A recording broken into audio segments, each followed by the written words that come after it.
नमस्कार, आप देख रहे हैं आज तक। आपके साथ मैं हूं सईद अंसारी। स्वागत है आपका विशेष में। सच में बांग्लादेश है कि सुधरता ही नहीं। हर रोज बांग्लादेश से अत्याचार की नई नई तस्वीरें देखने को मिल रही हैं। हिंदू धर्मगुरु और इस्कॉन के चिन्मय दास की गिरफ्तारी और उन्हें जेल भेजने के बाद से स्थिति बांग्लादेश में और बिगड़ गई। हिंदुओं और उनके धर्मस्थलों को निशाना बनाया जा रहा है। स्थिति और अधिक बिगड़ने की आशंका इसलिए भी व्यक्त की जा रही है क्योंकि इस्कॉन को कट्टरपंथी संगठन बताकर उस पर बैन लगाने की साजिश भी की जा रही है। देखिए हमारी ये विशेष रिपोर्ट। बेकाबू होता जा रहा है बांग्लादेश। अब इस्कॉन को बैन करने की साजिश। बांग्लादेश में जब से सियासी पासा पलटा है, हिंदुओं पर अत्याचार लगातार बढ़ रहे हैं। कट्टरपंथ चरम पर है और लोकतंत्र बैसाखियों पर। हद तो तब हो गई जब 2 दिन पहले हिंदू धर्मगुरु और इस्कॉन के महंत चिन्मय कृष्ण दास को ढाका से गिरफ्तार कर लिया गया और फिर मंगलवार को चटगांव की अदालत ने जमानत अर्जी खारिज कर उन्हें जेल भेज दिया। इसके बाद से ही बांग्लादेश में हालात और बिगड़ गए हैं। हिंदुओं और उनके धर्मस्थलों को चुन चुन कर निशाना बनाया जा रहा है। पिछले कुछ महीनों से चल रहा हिंदू विरोधी अभियान बांग्लादेश में अपने चरम पर है। कट्टरपंथी हिंदुओं को निशाना बना रहे हैं और सियासत से लेकर अदालत तक कहीं कोई सुनवाई नहीं हो रही है। पुलिस स्टेशन में जो उनके खिलाफ जो राष्ट्रद्रोही की जो मामला किया गया है, उसी मामले के सिलसिले में उनको गिरफ्तार किया गया है। मैं एक बात पूछना चाहता हूं कि जो मामले के सिलसिले में चिन्मय कृष्ण दास ब्रह्मचारी को हिरासत में लिया गया यानी गिरफ्तार किया गया, क्या उन्होंने राष्ट्रद्रोही का जैसी कोई घटना किया है? जो सारी बांग्लादेश में जो हिंदू धर्मीय सनातन धर्मी की जो संख्यालघु के ऊपर जो घटनाएं घटी है, उन्हीं के खिलाफ हमने आवाज उठाने के लिए ये जो हमारा गणतांत्रिक शांतिपूर्ण जो हमारा समावेश था, हम यही कह रहा था कि हम अपने सुरक्षा और सेफ्टी के लिए हमने शांतिपूर्ण उपाय में हमने समावेश किया गया। महंत चिन्मय दास को राष्ट्रद्रोह का आरोप लगाकर जेल भेजा गया है। इतना ही नहीं, अब बांग्लादेश में इस्कॉन को बैन करने की तैयारी भी की जा रही है। बांग्लादेश हाई कोर्ट में इस्कॉन पर पाबंदी लगाने के लिए रिट याचिका दायर की गई है। अटॉर्नी जनरल ने कोर्ट को बताया है कि इस्कॉन एक धार्मिक कट्टरपंथी संगठन है। दरअसल बांग्लादेश में ये सब कुछ एक साजिश के तहत किया जा रहा है। अभी ज्यादा दिन नहीं हुए जब अटॉर्नी जनरल ने संविधान से धर्मनिरपेक्षता शब्द हटाने का सुझाव दिया था। उसी से अंदाजा लगाया जा सकता है कि बांग्लादेश में हिंदुओं, उनके संगठनों और उनके धार्मिक स्थलों को लेकर किस तरह के हालात पैदा किए जा रहे हैं। फिलहाल हाईकोर्ट ने अटॉर्नी जनरल से इस्कॉन को लेकर सरकार का रुख और देश के पूरे हालात को लेकर गुरुवार सुबह तक रिपोर्ट देने के लिए कहा है।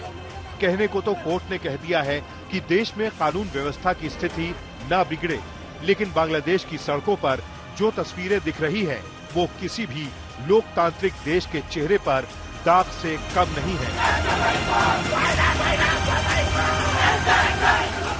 कट्टरपंथी इस्कॉन को बैन करने और इस्कॉन अनुयायियों की हत्या करने का नारा खुलेआम लगाते आ रहे हैं, लेकिन उनके खिलाफ कोई कार्रवाई नहीं हुई है। उल्टे जिस शख्स को गिरफ्तार कर जेल भेजा गया, वो शांति का संदेश दे रहा है। इधर भारत सरकार ने इस पूरे मामले को गंभीरता से देखते हुए बांग्लादेश को फौरन सख्त संदेश दिया। विदेश मंत्रालय ने लिखा कि जहां हिंदुओं समेत दूसरे अल्पसंख्यकों पर हमला करने वाले खुलेआम घूम रहे हैं, वहीं जायज मांग रखने वाले एक धार्मिक नेता पर आरोप लगाए जा रहे हैं। वो चिन्मय कृष्ण दास की गिरफ्तारी और फिर उन्हें जमानत न दिए जाने से चिंतित है। बांग्लादेश की सरकार अल्पसंख्यकों की सुरक्षा और शांतिपूर्ण प्रदर्शन के साथ अभिव्यक्ति की आजादी सुनिश्चित करे। बांग्लादेश की कारगुजारियों पर भारत में गुस्सा बढ़ता जा रहा है।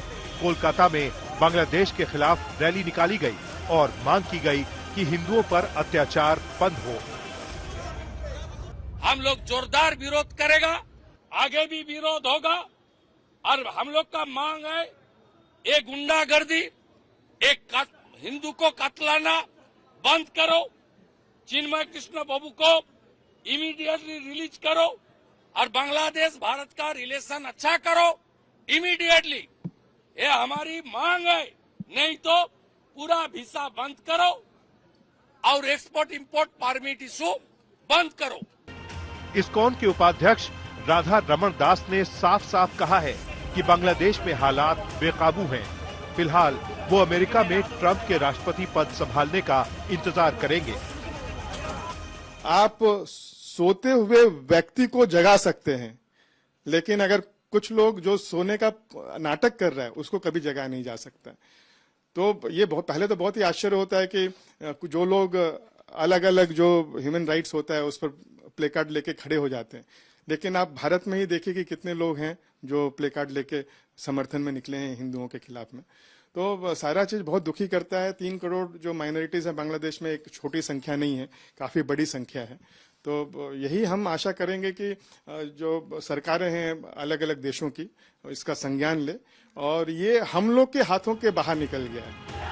हालात जो इशारा कर रहे हैं उनका संदेश यही है कि बांग्लादेश की सियासत फिलहाल कट्टरपंथ के जिस रास्ते पर जा रही है उसकी मंजिल बर्बादी के अलावा और कुछ नहीं है। कोलकाता से सूर्याग्नि के साथ आज तक ब्यूरो।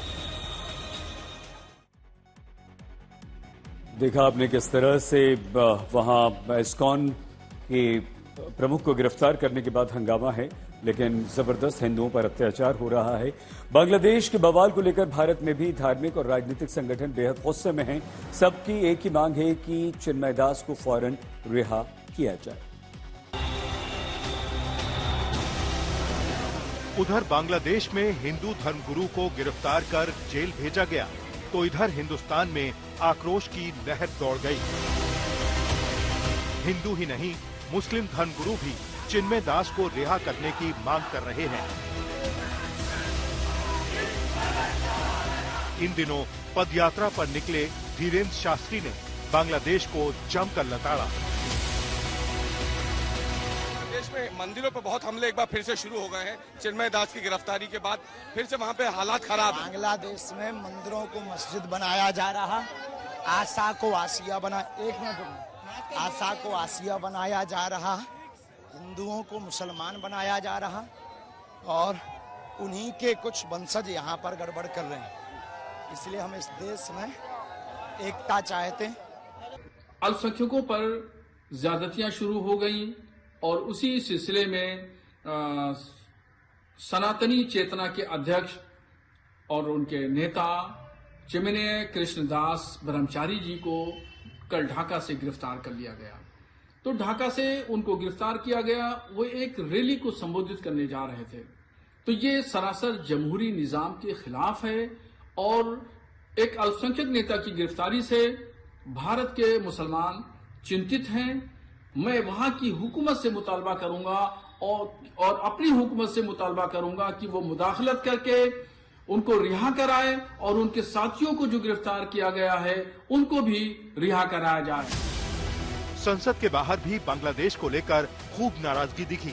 गिरिराज सिंह ने संभल के बहाने विपक्षियों को लताड़ा और याद दिलाई कि बांग्लादेश में कितने जुल्म हो रहे हैं। आज लोग संबलपुर जाने की बात कर रहे हैं, लेकिन राहुल गांधी अखिलेश यादव को बांग्लादेश नहीं दिखाई देता, जहां हिंदुओं पे अत्याचार हो रहे हैं। मैं तो तमाम हिंदुओं से कहूंगा कि प्रोटेस्ट करना चाहिए बांग्लादेश के अत्याचार के खिलाफ। आंध्र प्रदेश के डिप्टी सीएम पवन कल्याण ने तो यूनुस सरकार को भारत की कुर्बानी याद दिलाते हुए अत्याचार रोकने की मांग कर डाली। Very painful to look at what's happening in Bangladesh, because our soldiers had sacrificed their lives, our resources had been spent, and our blood has been spilled. And even when we look at the time of war, it was a torrential rainy season. We fought war in most in a disadvantageous situation, and Bangladesh freedom was at the cost of Indian sacrifice, Indian army sacrifices. Especially recent in Bangladesh times, it's quite alarming, it is quite painful. My only concern is when something happens in Palestine, when something happens in any kind of any situation in Arab world, the entire one ecosystem very strongly will be in support of it. How come something happens to Hindus elsewhere in other than India? How come nobody responds within the Hindu community also? Delhi के पूर्व मुख्यमंत्री अरविंद केजरीवाल ने x पर लिखा, बांग्लादेश में अन्यायपूर्ण तरीके से गिरफ्तार किए गए संत चिन्मय कृष्णदास के साथ पूरा देश एकजुटता के साथ खड़ा है। केंद्र सरकार से अपील करता हूं, इस मामले में हस्तक्षेप करके संत चिन्मय दास को जल्द से जल्द मुक्त कराएं। तेलंगाना में बुधवार की शाम प्रार्थना सभा आयोजित की गई ताकि बांग्लादेश में रहने वाले हिंदू सुरक्षित रह सकें। बांग्लादेश में हिंदुओं के हालात देखकर भारत के अलग अलग इलाकों में प्रदर्शन हो रहे हैं, आंदोलन हो रहे हैं, प्रार्थना हो रही है। बांग्लादेश इसे अपना आंतरिक मामला बताकर पल्ला झाड़ना चाह रहा है, लेकिन जो तस्वीरें वहां से पूरी दुनिया देख रही है वो उसके हुक्मरानों को शर्मसार करने के लिए काफी है। निवाड़ी से रवीश कुमार सिंह और बरेली से कृष्ण गोपाल राज के साथ आज तक ब्यूरो। विशेष में आज के लिए बस इतना ही। आप प्लीज अपना बहुत ख्याल रखिएगा। देखते रहिए आज तक।